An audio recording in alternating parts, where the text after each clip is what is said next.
समुद्र मंथन की अद्भुत कथा 14 रत्नों का रहस्य भूमिका। एक समय की बात है जब देवता और असुर शक्ति संतुलन के लिए संघर्ष कर रहे थे। देवताओं की शक्ति कमजोर पड़ने लगी थी क्योंकि आर्षि दुर्वासा के श्राप के कारण वे अपनी दिव्यता खो बैठे थे। इंद्रदेव चिंतित थे, स्वर्ग पर खतरा मंडरा रहा था। तब भगवान विष्णु ने एक दिव्य योजना बनाई, समुद्र मंथन। समुद्र मंथन की तैयारी। समुद्र मंथन के लिए मंदराचल पर्वत को मथानी बनाया गया और वासुकी नाग को रस्सी। देवता और असुर दोनों ही इसे घुमाने के लिए तैयार हो गए, देवता एक ओर और असुर दूसरी ओर। परंतु जब मंथन शुरू हुआ तो मंदराचल पर्वत डूबने लगा। यह देखकर भगवान विष्णु ने स्वयं कच्छप अवतार धारण किया और पर्वत को अपनी पीठ पर संभाल लिया। समुद्र से निकले 14 रत्नों का रहस्य मंथन प्रारंभ होते ही महासागर में हलचल मच गई। सबसे पहले निकला 1 हलाहल विष। यह इतना घातक था कि संपूर्ण सृष्टि के नष्ट होने का भय उत्पन्न हो गया। सभी देवता घबरा गए। तभी भगवान शिव ने इसे अपने कंठ में धारण कर लिया, जिससे वे नीलकंठ कहलाए। इसके बाद 14 दिव्य रत्न समुद्र से प्रकट हुए। 2 कामधेनु।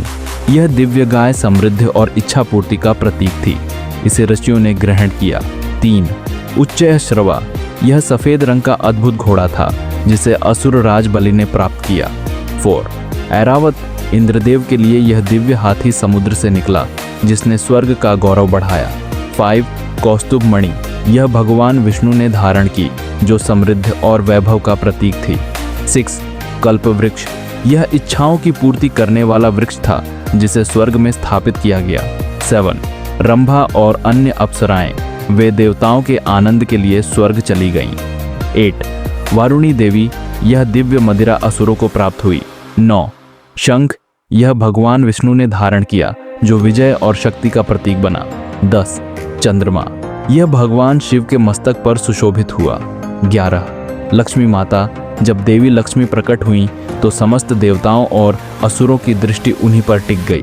वे वैभव और सौभाग्य की देवी थीं। उन्होंने भगवान विष्णु को वर चुना और उनसे विवाह कर लिया। 12 पारिजात वृक्ष। यह स्वर्गीय सुगंधित वृक्ष इंद्रलोक में स्थापित हुआ। 13 दिव्य धनुष। इसे देवताओं ने ग्रहण किया, जो अभेद्य शक्ति का प्रतीक था। 14 अमृत कलश।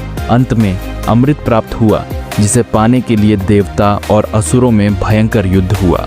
अमृत का संघर्ष और मोहिनी रूप असुर अमृत को हड़पना चाहते थे, लेकिन भगवान विष्णु ने मोहिनी रूप धारण किया।